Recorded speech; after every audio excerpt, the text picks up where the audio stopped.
Welcome back to the Let's Get Ready podcast. I'm your host, Marissa Spagnoli, and today we're getting ready with me. So I feel like this came at such a perfect time. We've had 5 guests, and I haven't even told you really about myself and why I made this podcast. So we're getting into that today and everything I've learned along the way. So we're going to do that, and we're going to do my favorite makeup routine with products that I use almost every day. So let's get into that before you get confused as I'm telling my stories and we're getting ready. We're going to get to the lineup and then we'll start. So first and foremost, I never start my makeup without the Rare Beauty Illuminating Primer. I don't use it for longevity. I use it because it turns your skin on. Like literally it will give you the 8 hours of sleep that you didn't have. Normally for a base, I use the Josh Rosebrook Tinted Nutrient Day Cream. I have like 1 pump of this left and I am not wasting it today as much as I love you all. So I'm going to be using the Rare Beauty Tinted Moisturizer because it's so good and I want to show you a technique on how I apply it. Next is the YSL, I'm going to butcher this, Touch Eclat Radiant Touch Concealer. So this is so lightweight. I would say it's light to medium coverage. It's almost like a tinted concealer in a way. So I use that, and then I use on my lids in like some spots that I want to cover up a little extra, the NARS Radiant Concealer in shade Madeline. So then I set it with the iconic Charlotte Tilbury setting powder. She's a mini because I'm testing her out to see if I want to get the full size. Then we're not going to go crazy with the eyeshadow, but it's not a get ready with me without the Makeup by Mario palette and my Modern Renaissance palette, because I'm sorry, if you only need to buy 2 palettes in your life, you need these 2. They're my ride or dies. Modern Renaissance has been my ride or die since 2016, so I'm just going to leave that there. And yes, she's new. She's not from 2016, I promise. And this palette is just so universal. It's amazing. Everyone needs it. Next, eyeliner. I am picky on my eyeliner because if it's going to give me that little crease right here, we're not using her. So my top 2 favorite, I'd say crayon eyeliners pencil eyeliners are the Persona. I use those almost every day. And then I'm going to use the About Face today because I used to use this all the time in the summer. And when I was sweaty and had sweaty eyelids, it did not crease. So I haven't used her in a while. So we're going to use her today and maybe the Persona in Plum on my lower lash line. What is next? Ooh, almost dropped it. Then we have mascara. Lashgate mascara.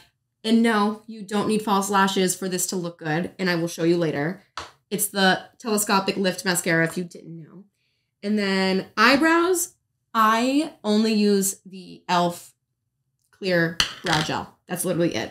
Bronzer. I use a cream. I use the Milk Makeup. We'll get into that later. This is the Baked Bronzer.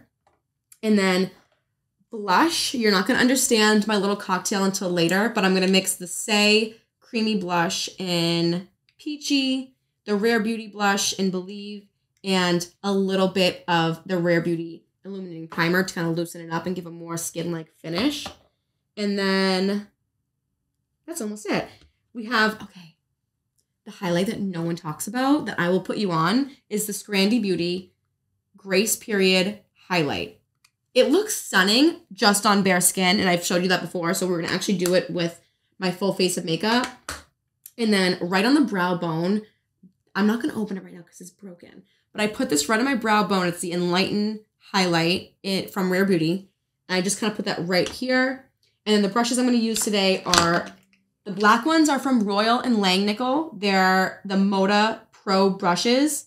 Everyone asks me what these are, and I don't understand how no one even tried these before. They are so good.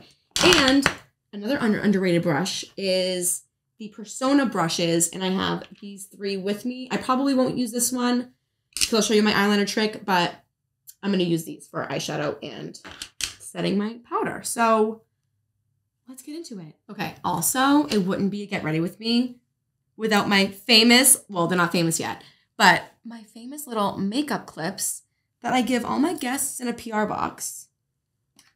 Do I get a PR box? Because since I'm a guest? Probably not. Anyway, so hair is clipped back.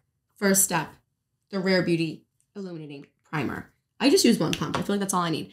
Before I even get into the questions, I'm going to show you how much this, like I said, it turns on your skin. I'm beyond obsessed. And it just gives you a glazed base. So whatever you put on top just looks stunning and effortless and fabulous. So now that that's on, let's get into the questions. Okay. I feel like, who am I? What was my start? And why am I here? As you know, I'm Marissa Spagnoli.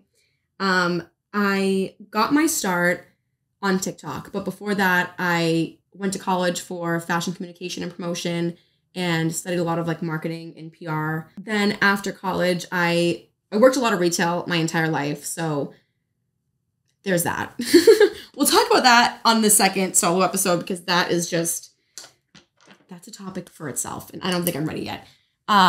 So right after retail, I kind of decided that it wasn't for me. There was stuff that went on and I decided, you know what? Let's try TikTok. And I was super against TikTok. Like I really was like, I'm not getting on this app. I don't even want to watch it. Vine was better. I could care less about TikTok. But I was really into skincare at the time and I still am. I prepped my skin before this, don't worry. And when I started, I was on TikTok and that's all anyone was talking about was skincare. Everyone and their mother was talking about their skincare routines and CeraVe. And I'm like, listen, you like CeraVe? I can get you something 10 times better. Let me show you and let me put you on to these brands that you haven't heard of. And I also talked a lot about ingredients, but that was kind of something that I'm not qualified to talk about. I'm not an esthetician. I'm not a dermatologist. I never claimed to be. But so when people would ask me, can you give me a routine to get rid of my acne? Can you give me this to do this? I'm like, I can't give you that, but I can give you products that I really like. So once I just kind of started feeling a little bit boxed in with TikTok and skincare, I decided to kind of branch out because overall, my whole focus was talking about brands. In college, all we did in my classes were rebrand a brand, say what a brand is doing right, or make a brand, say why you're doing everything right in that brand, or talk about a brand that's not doing it right and why they're not doing it right. So I feel like I brought that aspect to my TikTok and just into my product rants and my brand rants and like what brands have your back, what brands don't have your back. And I just think that's important as a consumer to know what you're putting your money into.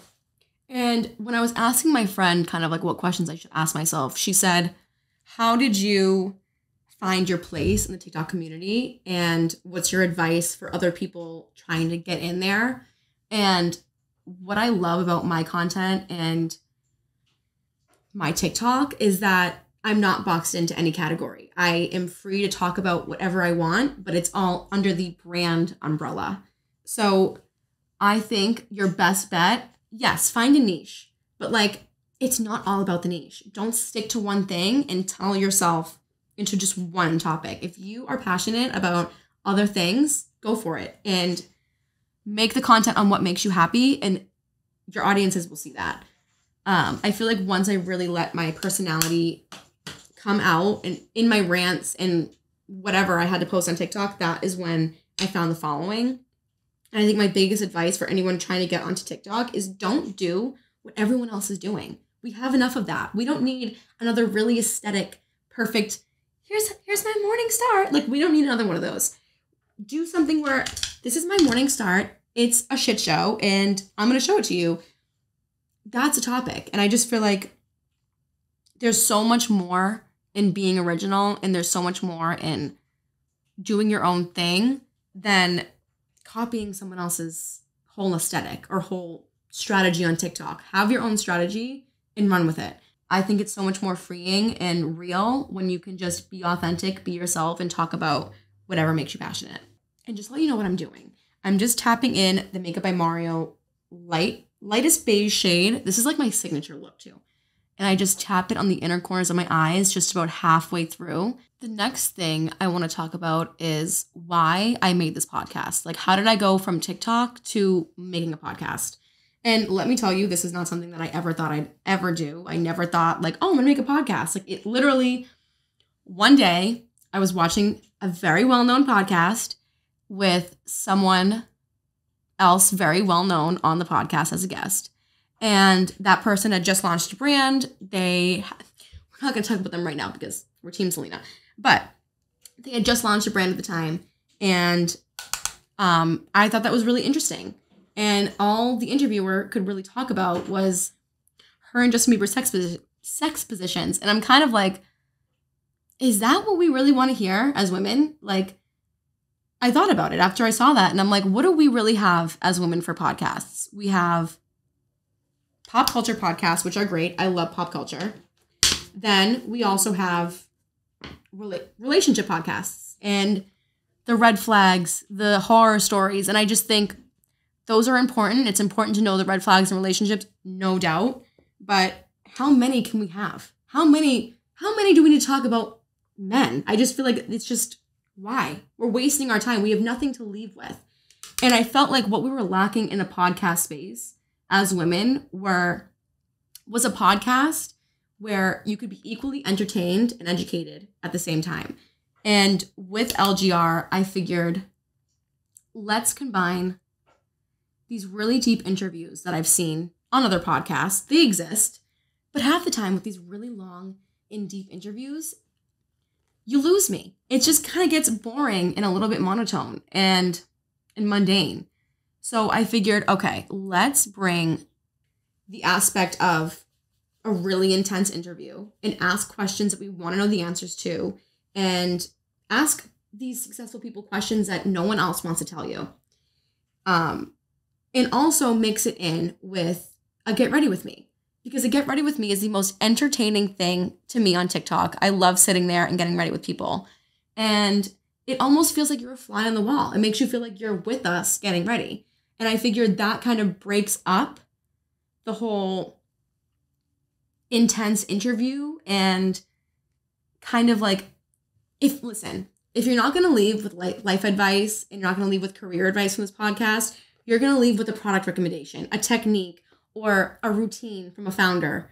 And I just thought it was really important when I made this podcast for women to be able to leave with something after each episode. So like I said, whether that be a technique, whether that be a product or a brand or a founder, or life advice, career advice, or motivation and tools to think and know that you can do the same thing that they did. And like I said, I'm learning with you as well. Like, I made this podcast because I don't know how to network. I don't know how to make a brand. I didn't know anything about making a podcast. And I have so many questions towards these people who have brands or have different and unique jobs. And I want to show people that you don't have to sit in a cubicle all day. If you want to, that's fine. But there are so many other routes you can take. And I wanted to give you proof that there are people in these fields that are successful and took a different route and it worked out. And now we have LGR. So that was basically the goal of my podcast, is just to give you something to leave with, invaluable information and tools to know that you can start anything that you want. And I feel like that kind of leads me into my no story, which I'm actually really excited to talk about. So, because listen, if I listen to this no, or I just let this person just like wait on me, we wouldn't be sitting here together. I can tell you that right now. So once that video I posted about wanting a podcast where we can leave with something, I got a lot of feedback on that. And people were saying, like, make one. I'm like, well, why not? I will make one. So I ended up posting that TikTok on my personal Instagram. And this person reached out to me saying, hey, we would love to like maybe work with you and find some sort of way we can find a partnership and figure it out. So I said, hey, listen, I would love a podcast.